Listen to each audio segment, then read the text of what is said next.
Hello दोस्तों, स्वागत है the free online coaching complete India में, जहाँ पे दोस्तों आपको प्रोवाइड करे जाते हैं quality content video free of cost.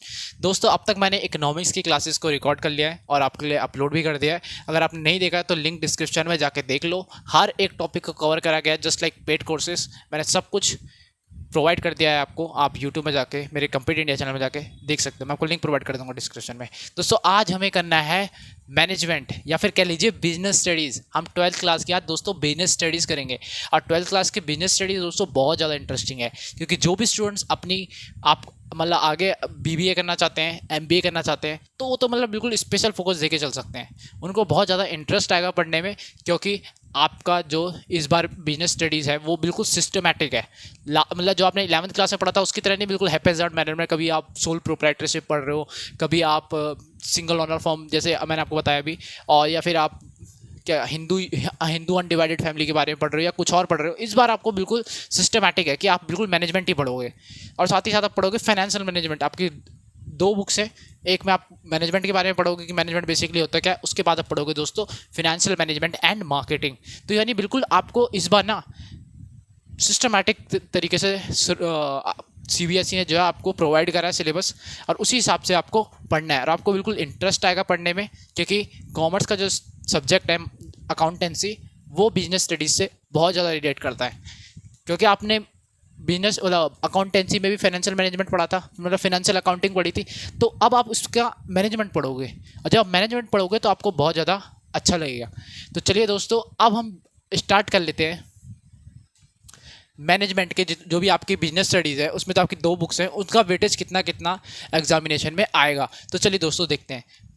दोस्तों पार्ट ए, यानी मैं बात कर रहा हूँ मैनेजमेंट वाली बुक की, जो आपकी फर्स्ट पार्ट है, जो आपकी बुक्स होगी उसमें फर्स्ट होगा पार्ट ए, उसे मैनेजमेंट है, और दूसरा पार्ट भी जो फाइनेंशियल मैनेजमेंट। तो पार्ट ए में सबसे पहला जो टॉपिक हमें या फिर चैप्टर में कवर करना है दोस्तों वो है nature and significance of management, principle of management and business environment. तो ये 3 चैप्टर बेसिकली मिलकर आपके 16 मार्क्स के एग्जामिनेशन में आएंगे, और इनसे केस स्टडीज़ भी फॉर्म होती है। तो आपको अच्छे से पढ़ना है, कॉन्सेप्चुअल वे में पढ़ना है आपको। जब भी क्योंकि केस स्टडीज़ आएंगी आपको अपनी एप्लीकेशन लगानी होगी, तो एप्लीकेशन आप तभी लगा पाओगे जब आपने बिल्कुल कॉन्सेप्ट अच्छे से समझे होंगे। 4th एंड 5th टॉपिक दोस्तों मिला के 14 मार्क्स का, जो कि है प्लानिंग एंड ऑर्गेनाइजेशन। ये सब क्या होता है हम आगे डिस्कस करेंगे। 5th एंड 6th है दोस्तों स्टाफिंग एंड डायरेक्टिंग। और दोस्तों उसके बाद जो 6th 7th और 8th मिला के आपका हो जाएगा कंट्रोलिंग, मिला के भी 20 मार्क्स का, यानी 20 मार्क्स का आपके इस 3 चैप्टर से आएगा, और ये हाईएस्ट वेटेज का है। मैक्सिमम वेटेज इन्हीं 3 चैप्टर यानी स्टाफिंग, डायरेक्टिंग एंड कंट्रोलिंग से मैक्सिमम वेटेज है 20 मार्क्स की, और टोटल मिला के हो जाएगा आपका 50 मार्क्स का। 50 मार्क्स प्लस अभी हो जाएगा दोस्तों 30 मार्क्स यानी 80 मार्क्स, और 20 मार्क्स होंगे आपके प्रैक्टिकल के। आप फाइनेंशियल मैनेजमेंट की बुक के में देख लेते हैं, फाइनेंशियल मैनेजमेंट एंड मार्केटिंग की में क्या पढ़ना है आपको। पहले आपको पढ़ना है दोस्तों फाइनेंशियल मैनेजमेंट, फिर आपको पढ़ना है फाइनेंशियल या फाइनेंस मार्केटिंग, फाइनेंस मार्केट्स आपको पढ़ना है, और वो दोस्तों आपका 15 मार्क्स का है। 3rd एंड 4th है दोस्तों आपका marketing management and consumer protection. Consumer protection में आप बेसिकली पढ़ोगे क्या कंज्यूमर के राइट्स होते हैं, लॉज उससे रिलेटेड। तो ये दोस्तों ये आपके 15 मार्क्स का, 15 30 मार्क्स, यानी 50 + 80 50 + 30 यानी हो गया आपके 80 मार्क्स का, और 20 मार्क्स का रेस्ट आपका होगा दोस्तों प्रोजेक्ट वर्क। अब दोस्तों हम चैप्टर नंबर 1 से स्टार्ट कर लेते हैं, और अच्छे से हम मैनेजमेंट के बारे में पढ़ेंगे, और अच्छे से हम मैनेजमेंट को समझेंगे, और इसमें क्या क्या अजम्पशंस ली गई है वो भी हम देखेंगे। दोस्तों चैप्टर नंबर 1 को हम देख लेते हैं कि उसमें हमें कौन कौन से टॉपिक्स को कवर करना है। दोस्तों आपका चैप्टर नंबर 1 है दोस्तों basically nature and significance of management. तो इसमें आपको 4 टॉपिक को कवर करना है। पहला दोस्तों management and introduction, second management as a science, art and profession, third level and function of management, fourth है दोस्तों आपका कोऑर्डिनेशन कॉन्सेप्ट एंड इंपॉर्टेंस। तो दोस्तों बेसिकली इस वीडियो लेक्चर को मैं आपको 2 पार्ट्स में लेकर आऊँगा। फर्स्ट तक हम इतना कवर करेंगे, और बाकी जो बचे हुए जो 3rd एंड 4th है इसे हम सेकंड पार्ट में कवर करेंगे। दोस्तों आपको अच्छे से पढ़ना है। दोस्तों मैं बताता हूँ आपको स्कूल में क्या हुआ था, इसी टॉपिक के बारे में आपको बता रहा हूँ कि क्या हुआ था। मेरे स्कूल में सर ने पूछा था एक स्टूडेंट से, बताओ मैनेजमेंट साइंस होती है या आर्ट्स होती है। तो दोस्तों उसने बहुत फनी सा रिप्लाई करा कि मैनेजमेंट कॉमर्स का टॉपिक है और कॉमर्स का सब्जेक्ट होता है, इसलिए आपको कहीं ऐसी गलती नहीं करनी है। तो उसमें हम अच्छे से पढ़ेंगे कि साइंस आर्ट्स बेसिकली होता है क्या है, और आपको कहीं आप ना ऐसा रिप्लाई कर दो कि सर कॉमर्स का सब्जेक्ट है, सर कॉमर्स होता है। अकाउंटेंसी में बेसिकली आपने 11th में पढ़ा था कि साइंस है आर्ट्स है, तो ध्यान आपको पता ही होगा वैसे कि कैसे रिप्लाई करना है, बट कुछ कुछ कभी कभार कुछ स्टूडेंट जो होते हैं रिप्लाई ऐसा कर देते हैं, आपको अच्छे से फोकस देके पढ़ना है, ऐसा रिप्लाई नहीं करना है। दोस्तों अब हमने देख लिया है कि बिजनेस स्टडीज़ में किस चैप्टर का कितना वेटेज है या किस यूनिट का कितना वेटेज है। अब दोस्तों मैं आपको अपना इंट्रो दे दूँ। दोस्तों मेरा नाम सुमित है और मैंने अपनी ग्रेजुएशन इकोनॉमिक्स में करी है। मेरा one of the specialisation subject data analysis था और दोस्तों अब मैं मास्टर्स परस्यू कर रहा हूँ इकोनॉमिक्स में। तो आइए दोस्तों अब इंट्रोडक्शन ऑफ मैक्रो इकोनॉमिक्स यानी चैप्टर नंबर 1 को स्टार्ट कर लेते हैं, जिसमें बेसिकली हमें पढ़ना है कि मैनेजमेंट क्या है और मैनेजमेंट की डेफिनेशन क्या है।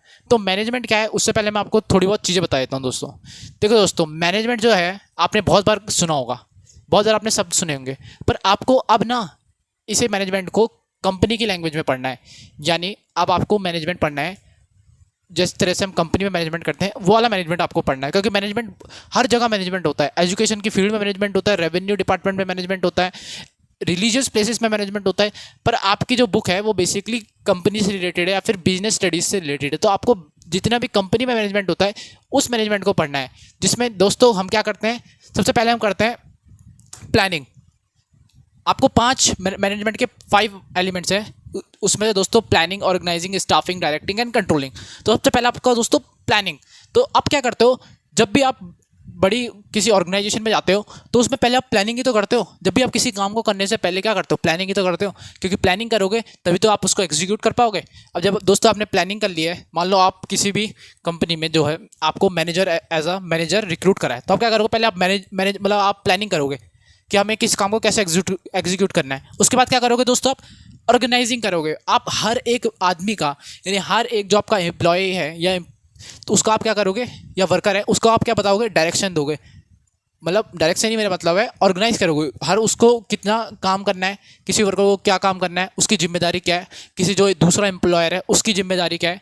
तो आप सब कुछ डिफाइन करोगे। वो सेकंड स्टेज है दोस्तों ऑर्गेनाइजिंग की, जिसमें हम ऑर्गेनाइज करते हैं सब कुछ कि भाई वर्कर है तो तेरा ये काम है, एम्प्लॉयर दूसरा जो एम्प्लॉय है तो तेरा दोस्त वाला तेरा ये काम है, वैसे बोल देते हैं, तेरा दूसरा काम ये है। थर्ड दोस्तों स्टाफिंग। अब हम बड़ी कंपनीज की बात कर रहे हैं तो उसमें क्या होगा दोस्तों, स्टाफिंग होगा। स्टाफिंग क्या होता है दोस्तों, बेसिकली अपने स्टाफ को रिक्रूट करना या फिर किसी नए स्टाफ को रिक्रूट करना, क्योंकि आपको कंपनी चलानी है तो कंपनी तो बहुत बड़ी होती है, तो उसमें बहुत सारे लोगों की ज़रूरत होती है। तो हर बार जो होता है दोस्तों स्टाफिंग करी जाती है, यानी नए नए लोगों को मौका दिया जाता है कंपनी में काम करने का।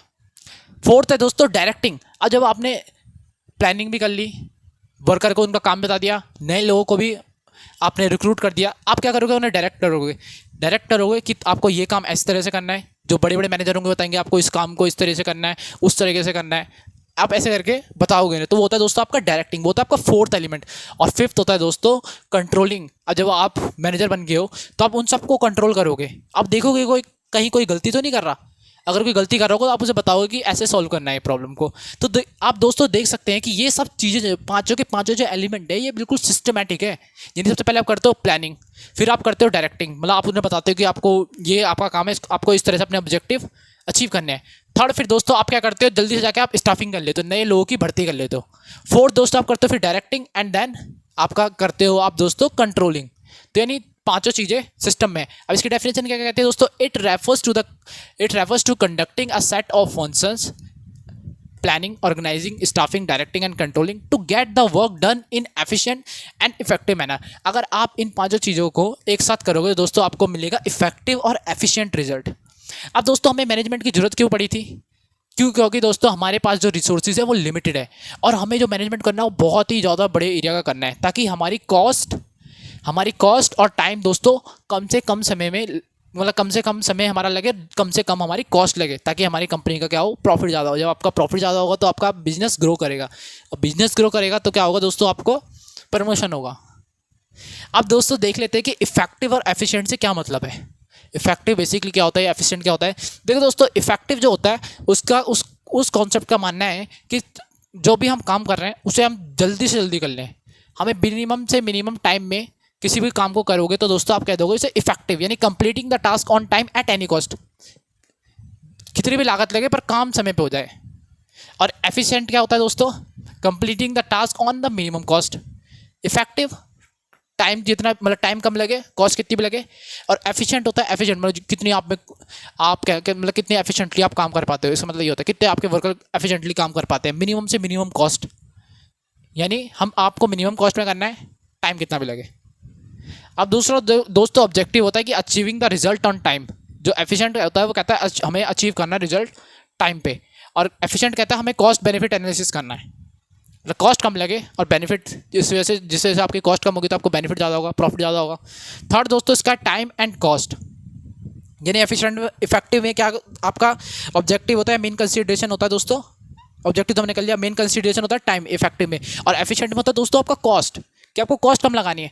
अगर देखो दोस्तों, अगर आप बिजनेस कर रहे हो, अगर आप केवल एफिशिएंट मतलब आप इफेक्टिव में काम मतलब आप अपना मेन पॉइंट रख लो कि मुझे इफेक्टिवनेस लाना है, आपको इफेक्टिवनेस लाना है, तो क्या होगा दोस्तों, आपका टाइम तो कम समय में हो जाएगा पर कॉस्ट आपकी बहुत ज़्यादा हो जाएगी। तो आपको क्या ऐसा करना है कि आपकी कॉस्ट ज़्यादा होगी तो आपको प्रॉफिट ही नहीं होगा, आपको बिल्कुल भी एक चीज़ में फोकस नहीं करना है। यदि आप एफिशिएंट बने तो क्या होगा दोस्तों, क्या प्रॉब्लम हो जाएगी, आपकी कॉस्ट तो कम आ जाएगी, कॉस्ट तो कम हो जाएगी पर टाइम बहुत ज़्यादा लग जाएगा।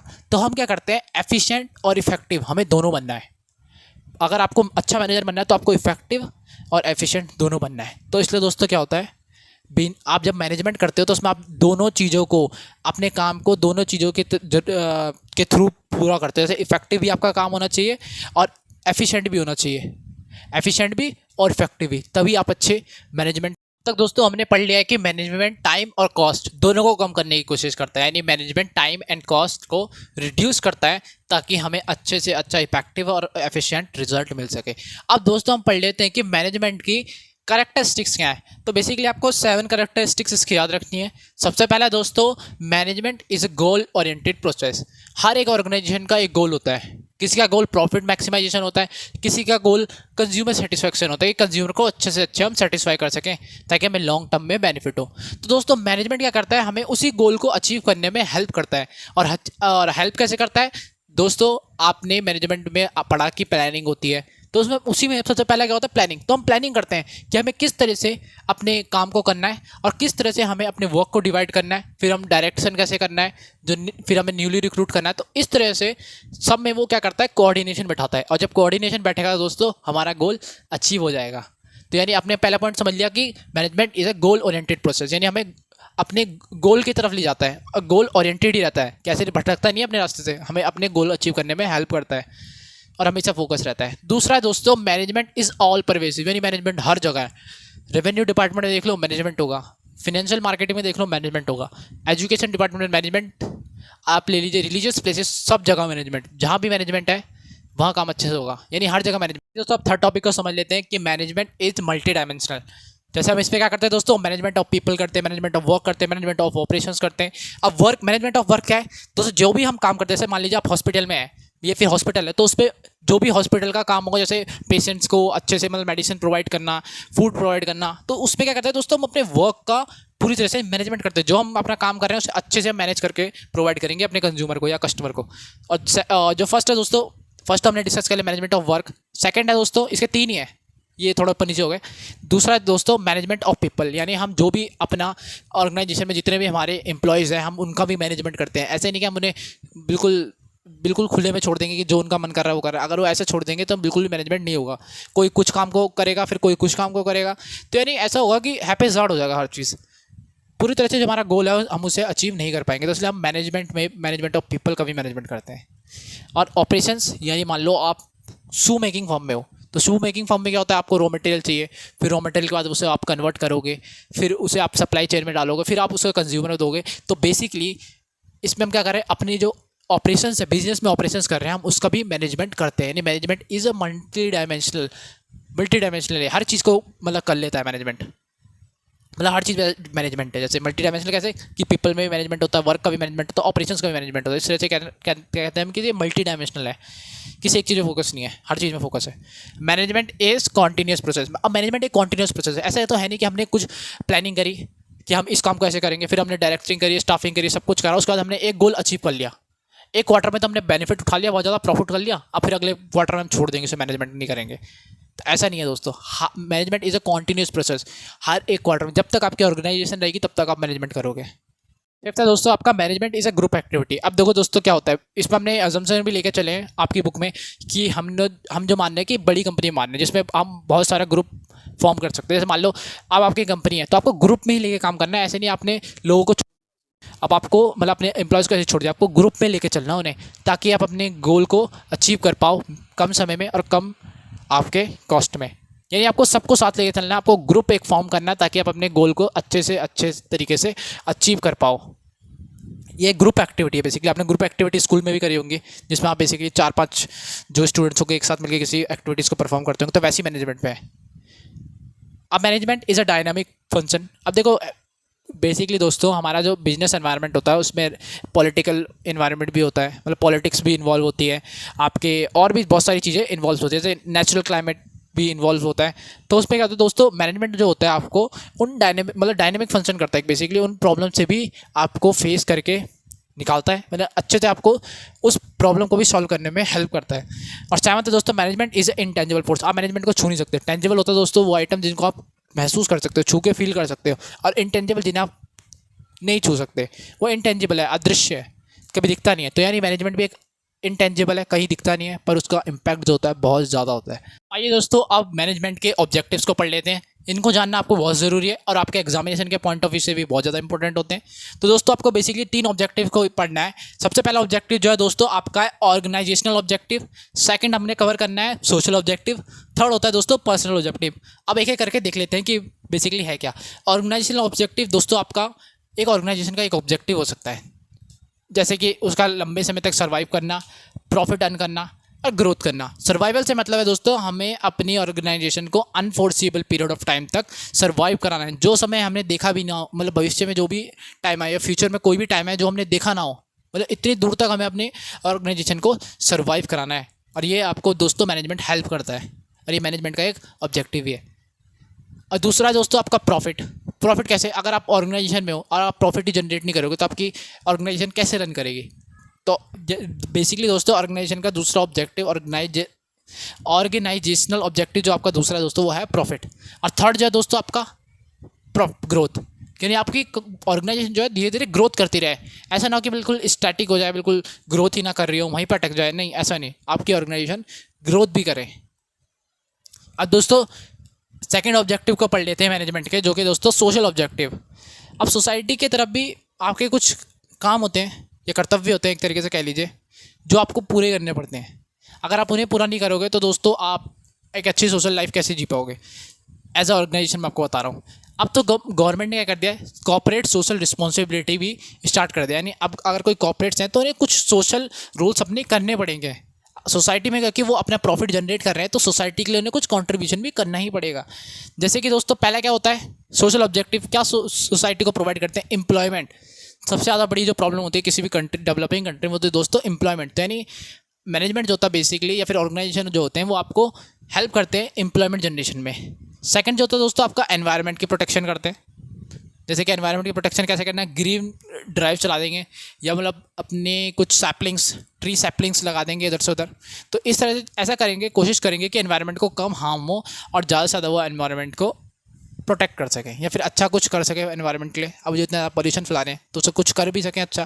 तो ये बेसिकली इसका सोशल ऑब्जेक्टिव होता है। थर्ड है दोस्तों आपका इम्प्रूवमेंट इन लिविंग कंडीशन। अब ये इम्प्रूवमेंट इन लिविंग कंडीशन जैसे कि दोस्तों आप मान लो किसी भी तरीके से मतलब इम्प्रूवमेंट करने की कोशिश करते हैं, जैसे कि कुछ आपको प्रोवाइड कर देंगे स्लम्स में जाके कुछ अपनी गुड्स वगैरह, मतलब कुछ ऐसी चीज़ें जो उनके ज़रूरी होंगी। और एम्प्लॉयमेंट मिलने से दोस्तों बेसिकली आपका इम्प्रूवमेंट इन लिविंग कंडीशन भी होता है। जैसे आपको एम्प्लॉयमेंट मिल जाएगी तो आपकी लिविंग कंडीशन बेसिकली चेंज हो जाएगी। तो यही इसका दोस्तों सोशल ऑब्जेक्टिव है, जो कि सेकेंड पॉइंट है। अब जो दोस्तों मैनेजमेंट का थर्ड ऑब्जेक्टिव है जो है पर्सनल ऑब्जेक्टिव।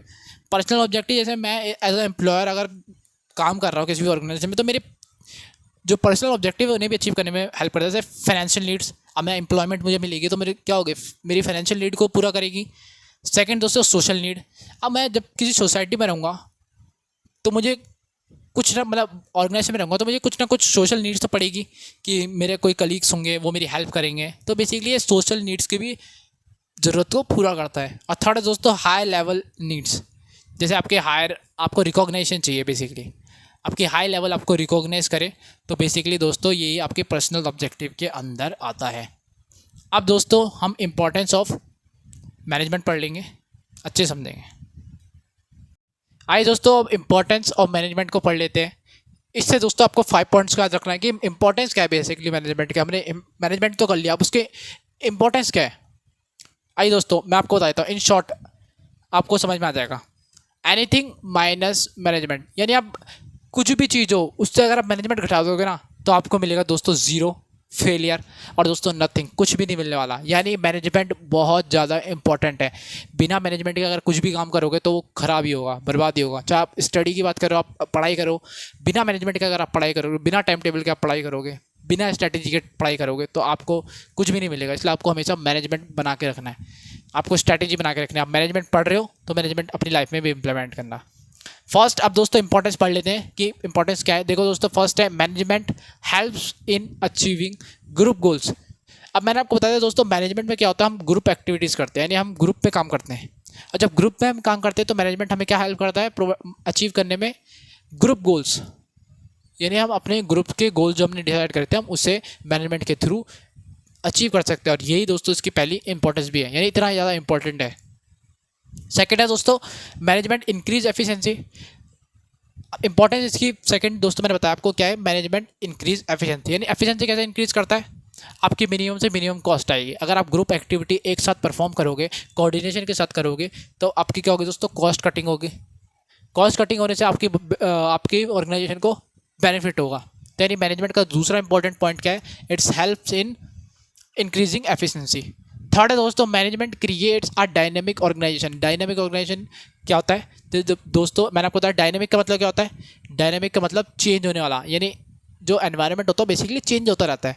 तो मैनेजमेंट क्या प्रोवाइड करती है आपको, एक डायनेमिक ऑर्गेनाइजेशन, कि जो भी हमारे चेंजेस आएंगे फ्यूचर में हम उससे एक साथ मिलकर टैकल कर लेंगे। तो मैनेजमेंट आपको डायनेमिक बनाता है, फ्यूचर में कोई आपको प्रॉब्लम नहीं हो इसलिए।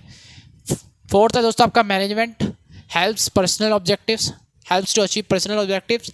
पर्सनल ऑब्जेक्टिव दोस्तों आपको रिकॉग्नाइजेशन मिले आपके सीनियर से, आपको अच्छी सैलरी मिले, आपको प्रमोशंस मिले, तो ये दोस्तों मैनेजमेंट जो आपको हेल्प करता है। क्योंकि मैनेजमेंट जो होता है हर किसी में अपनी नज़र रखता है, एक मैनेजर हर एक एम्प्लॉय में अपनी नज़र रखता है। और जब वो कोई एम्प्लॉय अच्छा काम करता है दोस्तों, उसे क्या हेल्प करने में मदद करता है, पर्सनल ऑब्जेक्टिव। और पर्सनल ऑब्जेक्टिव क्या है, आपकी सैलरी, एम्प्लॉयमेंट, रिकॉग्नाइजेशन, ये सब के दोस्तों आपके पर्सनल ऑब्जेक्टिव्स हैं। अब फिफ्थ जो है दोस्तों बेसिकली आपके, अब मैं आपको फिफ्थ पॉइंट कराता देता हूँ। ये आपके ऑब्जेक्टिव्स भी हमने कहे थे कि पर्सनल ऑब्जेक्टिव में क्या है और सोसाइटी में हेल्प क्या करता है, तो पहले से आप रिलेट कर पाओगे। अब मैनेजमेंट दोस्तों हेल्प करता है इन डेवलपमेंट ऑफ सोसाइटी। अब डेवलपमेंट सोसाइटी कैसे, दोस्तों आपने नाम सुना होगा जमशेदपुर का, तो वहाँ पे क्या करा दोस्तों, उन्होंने पूरी सोसाइटी एक डेवलप कर दी है। और अब क्या करते हैं, कॉर्पोरेट वर्ल्ड जो होते हैं बेसिकली अपने एम्प्लॉयज़ के लिए पूरी सोसाइटी डेवलप कर देते हैं, ताकि उनके जो लोग हैं या इनके एम्प्लॉयज़ हैं वहाँ पे अच्छे से रह सके। और ये दोस्तों सोसाइटी को और डेवलप कैसे करता है, मैं आपको बताता हूँ कि ये जो अपने क्वालिटी गुड्स होते हैं अच्छे से अच्छे प्राइस में कस्टमर को अवेलेबल कराता है। वरना अगर दोस्तों हमारी कंट्री में अगर ऑर्गेनाइजेशन नहीं रहेंगे तो क्या करना पड़ेगा, हमें इंपोर्ट करना पड़ेगा। और इंपोर्टेड आइटम क्या होते हैं, महंगे। और दोस्तों साथ में क्या करता है मैनेजमेंट से हम क्या करते हैं और भी अचीव करने की कोशिश करते हैं ग्रीन एनवायरनमेंट को, ताकि हमारा मतलब ज़्यादा पोल्यूशन ना फैलाए। क्योंकि अगर हम एक साथ एक्टिविटीज़ को परफॉर्म करेंगे तो हम सोसाइटी के बारे में थोड़ा सोच के चलेंगे कि सोसाइटी में ऐसी नेगेटिव इमेज हमारी ना जाए, हम एक नेगेटिव एक्सटर्नलिटीज़ ना जनरेट कर लें। तो दोस्तों मैनेजमेंट के 5 इंपॉर्टेंस हमने कवर कर लिए। और दोस्तों आपका टॉपिक नंबर 1 जो है अब फिनिश हो गया, अब टॉपिक नंबर 2 को कवर कर लेते हैं। आइए दोस्तों अब अपने चैप्टर 1 के सेकंड टॉपिक को कवर कर लेते हैं, जो कि दोस्तों management as a science, arts and profession. यानी मैनेजमेंट को हम देखेंगे एज अ साइंस देखेंगे, एज आर्ट्स देखेंगे, एज अ प्रोफेशन देखेंगे। तो आइए दोस्तों मैनेजमेंट एज साइंस को समझ लेते हैं, या फिर पहले समझ लेते हैं कि साइंस और आर्ट्स बेसिकली क्या होता है। साइंस होता है दोस्तों किसी भी सब्जेक्ट का, किसी भी नॉलेज का मतलब सिस्टमैटिक नॉलेज ऑफ एनीथिंग, यानी किसी भी चीज़ का सिस्टमैटिक नॉलेज दोस्तों बेसिकली होता है साइंस। और आर्ट्स क्या होता है दोस्तों, अपनी थियोरेटिकल नॉलेज को हम कैसे हम प्रैक्टिकल लाइफ में अप्लाई करते हैं दोस्तों, उसे हम कहते हैं आर्ट्स। अब दोस्तों समझ लेते हैं मैनेजमेंट एज साइंस क्या है, कि मैनेजमेंट एज साइंस हम कैसे बोल सकते हैं। फर्स्ट है दोस्तों सिस्टमेटाइज बॉडी ऑफ नॉलेज। जैसे साइंस होता है दोस्तों, हम उसमें क्या करते हैं, सिस्टमैटिक नॉलेज होता है, उससे उसके जो एक्सपर्ट्स होते हैं, साइंस के एक्सपर्ट जो होते हैं बार बार हिट एंड ट्रायल करते हैं, यानी बार बार यूज़ करते हैं एक सेम ही प्रोसेस को, ताकि उन्हें क्या होता है हर मतलब बार बार यूज़ करने के बाद एक अच्छा रिजल्ट मिल सके। तो बेसिकली मैनेजमेंट भी ऐसी है, हम बार बार मैनेजमेंट करते हैं, एक सिस्टमैटिक वे में करते हैं। सिस्टमैटिक वे में हम मैनेजमेंट करते हैं तो उसके बदले हम क्या मिलता है, बार बार हम अप्लाई करते हैं, हमें कुछ अच्छा रिजल्ट मिलता है, कभी बुरा रिजल्ट मिलता है। तो मतलब बार बार एक सिस्टमैटिक वे से हम मतलब अब अपने मैनेजमेंट को अप्लाई करते हैं एज अ साइंस। फिर हम इसे कह सकते हैं सिस्टमेटाइज बॉडी ऑफ नॉलेज है। अब सेकंड पॉइंट है दोस्तों प्रिंसिपल बेस्ड ऑन एक्सपेरिमेंट, यानी मैनेजमेंट के रूप में अगर इसे देखें तो मैनेजमेंट में जितने भी प्रिंसिपल है दोस्तों वो एक्सपेरिमेंट करने के बाद हमें प्राप्त हुए हैं। साइंस में भी क्या होता है, हम एक्सपेरिमेंट करते हैं, हमें रिजल्ट मिलता है, कभी सही रिजल्ट कभी बेकार रिजल्ट। तो वैसे ही दोस्तों मैनेजमेंट होता है, जितने भी इसके जो दोस्तों मैनेजमेंट के कॉन्सेप्ट डेवलप हुए हैं वो एक्सपेरिमेंट के बेसिस पे डेवलप हुए हैं। अब थर्ड पॉइंट दोस्तों क्या है, यूनिवर्सल वैलिडिटी। जैसे साइंस की वैलिडिटी हर जगह होती है, अगर आपको कोल्ड है या कफ है तो आपकी जो मेडिसिन है वो सब जगह सेम ही होगी। तो वैसे ही दोस्तों मैनेजमेंट जो होता है दोस्तों, इसकी वैलिडिटी हर जगह होती है, चाहे कोई सा भी काम कर लो, किसी भी तरह का काम कर लो, मैनेजमेंट आपको चाहिए ही चाहिए। अब दोस्तों मैनेजमेंट एज आर्ट्स पढ़ लेते हैं। मैनेजमेंट एंड एज आर्ट्स में क्या है दोस्तों, फर्स्ट है एग्जिस्टेंस ऑफ थ्योरेटिकल नॉलेज, यानी किसी भी थ्योरेटिकल मतलब नॉलेज का एग्जिस्टेंस होना चाहिए, तभी तो हम उसे प्रैक्टिकल लाइफ में हम यूज़ कर पाएंगे। वैसे ही दोस्तों मैनेजमेंट की जो है थ्योरेटिकल नॉलेज अवेलेबल होती है और उसे हम जितनी बार अपने रियल लाइफ में हम उसे अप्लाई करते हैं हम कुछ ना कुछ नया सीखते हैं। सेकंड दोस्तों पर्सनलाइज एप्लीकेशन। पर्सनलाइज एप्लीकेशन मतलब आपके अपने ऊपर है, आप एज अ पर्सन जितनी बार आप अप्लाई करोगे, किसी भी तरह से आप अप्लाई करो तो आपके ऊपर है, आपकी एफिशिएंसी के ऊपर है कि आप मैनेजमेंट को किस तरह यूज़ कर सकते हो। कोई व्यक्ति मतलब कोई पर्सन जो होता है किसी और तरीके से मैनेजमेंट को अपनी रियल लाइफ में यूज़ कर सकता है, आप एक अलग तरीके से अपने मैनेजमेंट को अपनी लाइफ में यूज़ करोगे। इसलिए हम कहते हैं दोस्तों मैनेजमेंट जो होता है बेसिकली एक पर्सनलाइज एप्लीकेशन होती है। कोई ऑर्गेनाइजेशन किस तरह से मैनेजमेंट करती है, कोई ऑर्गेनाइजेशन किस तरह से मैनेजमेंट करती है, अलग तरीके से कर सकती है। थर्ड जो दोस्तों based on practice and creativity, यानी मैनेजमेंट जो होता है या फिर कह लो आर्ट्स जो होता है आपका बेसिकली क्या होता है, प्रैक्टिस और क्रिएटिविटी पे बहुत ज़्यादा डिपेंड करता है। आर्ट्स जो होता है बेसिकली दोस्तों क्रिएटिविटी और प्रैक्टिस पे डिपेंड करता है, उसी तरह से दोस्तों मैनेजमेंट भी प्रैक्टिस और क्रिएटिविटी पे डिपेंड करता है कि आप किस तरह से क्रिएटिविटी ला रहे हो अपने मैनेजमेंट में, किस तरह से आप उसे प्रैक्टिस कर रहे हो। दोस्तों अब अपना कंक्लूजन हम ड्राइव कर लेते हैं। देखो दोस्तों कंक्लूजन जो है वो कहता है कि मैनेजमेंट साइंस भी है और आर्ट्स भी है, क्योंकि इसमें दोनों के एलिमेंट है। हमने पढ़ा ना मैनेजमेंट में as a systematic body of knowledge भी होता है, वही साइंस का भी क्या कहता है एक एलिमेंट होता है। ये तीनों साइंस के एलिमेंट है, फिर हम उस पर फिट बैठाए हमने कि मैनेजमेंट इन तीनों में फिट बैठ जाता है, यानी सिस्टमैटाइज बॉडी ऑफ नॉलेज भी है, प्रिंसिपल बेस्ड भी है और यूनिवर्सल वैलिडिटी भी है उसकी। फिर हमने आर्ट्स के एलिमेंट पढ़े और हमने उसमें फिट बैठाने की कोशिश करी कि क्या मैनेजमेंट उसमें फिट बैठता है। तो दोस्तों हमने देखा कि मैनेजमेंट इन दोनों या तीनों पॉइंट्स में पूरी तरह से फिट बैठता है। तो यानी दोस्तों हम कह सकते हैं मैनेजमेंट साइंस भी है और आर्ट्स भी है, और अगर आपके एग्जामिनेशन में आया तो आपको यही लिखना है। अब दोस्तों हम कवर कर लेते हैं मैनेजमेंट एज प्रोफेशन। आइए दोस्तों अब मैनेजमेंट एज प्रोफेशन हम देख लेते हैं। देखो दोस्तों मैनेजमेंट एज प्रोफेशन मतलब प्रोफेशन का मतलब क्या होता है, बेसिकली वो इंडिविजुअल जो एक स्पेशलाइज स्किल लेके बैठा हुआ है, एक प्रोफेशनल है और एक स्पेशलाइज स्किल लेके काम कर रहा है। जैसे कि दोस्तों मैं आपको बता देता हूँ, आप अगर आपको अकाउंटेंसी का काम करना है तो आपको किसकी जरूरत पड़ेगी, चार्टर्ड अकाउंटेंसी। कोर्ट का काम कर रहे हैं तो आपको किसकी जरूरत पड़ेगी, एडवोकेट की। तो बेसिकली ये स्पेशलाइज नॉलेज लेके बैठे हुए हैं, स्पेशलाइज स्किल लेके बैठे हुए हैं और इनका काम आप एज नॉर्मल इंडिविजुअल आप नहीं कर सकते हैं। अब दोस्तों हम कैरेक्टरिस्टिक्स को देख लेते हैं और इन कैरेक्टरिस्टिक्स को देखने के बाद हम कोशिश करेंगे क्या मैनेजमेंट इसमें फिट होता है या नहीं होता। देखो दोस्तों सबसे पहले well defined body of knowledge, restricted identity, professional association, ethical code of conduct and last है दोस्तों आपका सर्विस मोटिव। अब एक एक करके इनमें बैठाने की कोशिश करते हैं, फिट बैठाने की कोशिश करते हैं कि मैनेजमेंट बैठता है कि नहीं बैठता है। सबसे पहले दोस्तों well defined body of knowledge, यानी जो होता है मैनेजमेंट जो प्रोफेशन होता है दोस्तों उनके पास क्या होता है, वेल डिफाइंड नॉलेज होती है। जैसे कि एक सीए के पास अकाउंट्स की अच्छी खासी नॉलेज होगी, एडवोकेट के पास अच्छी खासी लॉ की नॉलेज होगी। तो यानी दोस्तों हम इस हिसाब से क्या कह सकते हैं कि जो एक प्रोफेशनल होता है उसके बाद वेल डिफाइंड नॉलेज होती है। और तो क्या मैनेजमेंट इसमें फिट बैठता है दोस्तों? हाँ दोस्तों मैनेजमेंट इसमें फिट बैठता है। और कैसे फिट बैठता है दोस्तों? क्योंकि मैनेजमेंट भी एक वेल डिफाइंड, हमने कहा था ना, well defined body of knowledge होता है। तो वो चीज़ जैसे कि दोस्तों इसमें क्या होता है मैनेजमेंट में, बेसिकली आपकी नॉलेज जो होती है पहले से ही उसमें वेल डिफाइंड होती है। अब आपको उसे इम्प्लीमेंट करना है, जो भी आपके पास नॉलेज है मैनेजमेंट की उसे वो वेल डिफाइंड होती है और उसे आपको अब क्या करना होता है अपने ऑर्गेनाइजेशन में इंप्लीमेंट करना होता है। यानी इस हिसाब से कह सकते हैं कि मैनेजमेंट हम प्रोफेशनल कह सकते हैं। फर्स्ट पॉइंट के हिसाब से कह सकते हैं मैनेजमेंट इसमें फिट बैठता है। सेकंड पॉइंट जो दोस्तों आपका कहता है रिस्ट्रिक्टेड एंट्री, यानी अगर आपको किसी भी यानी मान लीजिए स्पेशलाइज वर्क का मतलब एज अ स्पेशलाइज काम आपको कराना है तो आपको स्पेशलाइज्ड आपके पास नॉलेज होनी चाहिए, डिग्री होनी चाहिए। जैसे आपको लॉ का काम कराना है तो दोस्तों बेसिकली आपके पास लॉ की डिग्री होनी चाहिए। आपको अकाउंट्स का कुछ काम करना है तो बेसिकली आपके पास अकाउंट्स की नॉलेज होनी चाहिए अच्छी खासी, आप एज अ चार्टर्ड अकाउंटेंट आप होने चाहिए। अगर दोस्तों क्या आपको लगता है कि मैनेजमेंट फिट बैठता है? दोस्तों नहीं बैठता फिट। मैं आपको बता दूं क्यों नहीं बैठता, क्योंकि मैनेजमेंट कोई भी कर सकता है, उसमें कोई स्पेशलाइज नॉलेज की जरूरत नहीं है। आप एज ए स्टूडेंट भी मैनेजमेंट करते हो, तो क्या उसमें आपको स्पेशलाइज नॉलेज की जरूरत होती है? नहीं। तो सिंपल, तो यानी ये नहीं है, as management as a profession नहीं है। ये था। थर्ड है दोस्तों प्रोफेशनल एसोसिएशन। प्रोफेशनल की कुछ एसोसिएशन होती है दोस्तों, जैसे बार काउंसिल ऑफ इंडिया, वो क्या करती है, उन्हें सर्टिफिकेट प्रोवाइड करती है, उनकी प्रोटेक्शन का काम करती है, और थोड़े बहुत उनके लिए और काम भी करती है। अब दोस्तों क्या मैनेजमेंट में ऐसा कोई हमारा दोस्तों एसोसिएशन होता है? नहीं दोस्तों, मैनेजमेंट में हमारा ऐसा कोई एसोसिएशन नहीं होता, और इस बेसिस पे हम कह सकते हैं कि मैनेजमेंट दोस्तों एज आ प्रोफेशन नहीं है। इसे भी काट देंगे दोस्तों, क्रॉस कर देंगे। फोर्थ पॉइंट है दोस्तों आपका एथिकल कोड ऑफ कंडक्ट, यानी जो भी आपके प्रोफेशनल होते हैं वो बिल्कुल एथिक्स मेंटेन करने की कोशिश करते हैं। जैसे आप एज अ डॉक्टर है तो आप एथिक्स मेंटेन करोगे, आप आचार संहिता मेंटेन करोगे, बेसिकली एथिक्स का मतलब। और दोस्तों अगर आप चार्टेड अकाउंटेंट है, लॉ प्रोफेशनल है, तो आप उसमें एथिक्स को मेंटेन करने की कोशिश करते हो, कहीं आप किसी का मारपीट नहीं करोगे, ऐसी चीज़ आप नहीं करोगे। तो एज क्या आप मैनेजमेंट में ऐसा देखते हो दोस्तों कि मैनेजमेंट में बिल्कुल एथिक कोड ऑफ कंडक्ट हम लगा के रखते हैं कि हम किसी के हाथ कुछ नहीं कर सकते, हम उसे अपनी तरफ से मतलब ट्रीट नहीं कर सकते? तो दोस्तों ऐसा नहीं है, मैनेजमेंट इस तरह से फिट नहीं बैठता है, मैनेजमेंट में ऐसा कोई अभी रूल नहीं है बेसिकली। फिफ्थ है दोस्तों सर्विस मोटिव। सर्विस मोटिव तो दोस्तों हमने इसके ऑब्जेक्टिव में भी पढ़ा था, हमने इसके इंपॉर्टेंस में भी पढ़ा था, यानी मैनेजमेंट की बात कर रहा हूँ, मैनेजमेंट के इंपॉर्टेंस में भी पढ़ा था, ऑब्जेक्टिव में भी पढ़ा था। तो दोस्तों सिंपल है, तो बिल्कुल फिट बैठेगा, क्योंकि प्रोफेशनलिज्म में क्या होता है, हम दोस्तों सर्विस मोटिव होता है हमारा। ज़्यादा हम कंज्यूमर का ऐसा नहीं करते कि हम अपने बिल्कुल प्रॉफिट मेकिंग की तरफ भागते हैं, कंज्यूमर की तरफ। कंज्यूमर जैसे आप मान लीजिए डॉक्टर हैं, तो आप ऐसे नहीं करोगे बहुत ज़्यादा फीस चार्ज कर रहे हो, मजबूरी है सामने वाले की कि आपसे इलाज कराना और आप उससे ज़्यादा फीस चार्ज कर रहे हो। तो दोस्तों एज आ मैनेजमेंट पूरी तरह से फिट बैठता है प्रोफेशनलिज्म के या प्रोफेशनल के इस करेक्टरिस्टिक्स में। तो यानी दोस्तों अब कंक्लूजन दोस्तों हमने देखा कि पॉइंट नंबर 1 और पॉइंट नंबर 5 तो फिट बैठ रहे थे करेक्टरिस्टिक में प्रोफेशन की, पर पॉइंट नंबर 2, 3 एंड 4 फिट नहीं बैठ रहा था। तो इस हिसाब से कह सकते हैं दोस्तों मैनेजमेंट पूरी तरह से प्रोफेशन के करेक्टरिस्टिक में फिट नहीं बैठता।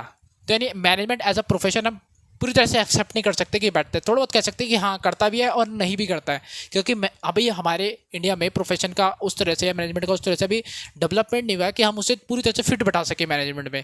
तो इसलिए दोस्तों हम कह सकते हैं कि मैनेजमेंट जो है बेसिकली नहीं है, मतलब प्रोफेशन है पूरी तरह से, तो प्रोफेशन बिल्कुल भी नहीं है। जैसे हमने साइंस और आर्ट्स में पढ़ा था कि पूरी तरह से प्रोफेशन और मतलब पूरी तरह से मैनेजमेंट साइंस और आर्ट्स के करेक्टरिस्टिक में फिट बैठ रहा था, पर मैनेजमेंट में से आधा आधा बैठ रहा है। तो दोस्तों आई होप आपको हर एक कॉन्सेप्ट हर एक टॉपिक समझ में आया होगा। नहीं समझ में आया तो आप कमेंट करिए, मैं आपको बता दूंगा, रिप्लाई करूंगा। और अगर दोस्तों वीडियो आपको अच्छी लगी हो तो लाइक कर दो, और चैनल को दोस्तों सब्सक्राइब कर दो, क्योंकि आपको आगे भी बहुत सारी वीडियोस प्रोवाइड होंगी। अब मैं आपको आगे केस स्टडीज़ भी सॉल्व कराऊंगा। और तो आप दोस्तों बेल आइकन को भी दबा देना, क्योंकि आपको नोटिफिकेशन मिल सके। तो दोस्तों अब हम नेक्स्ट चैप्टर में मतलब मैं नेक्स्ट वीडियो में हम करेंगे टॉपिक नंबर 3 और 4 जो हमारा बच गया था। सो दोस्तों thank you for watching video. जय हिंद।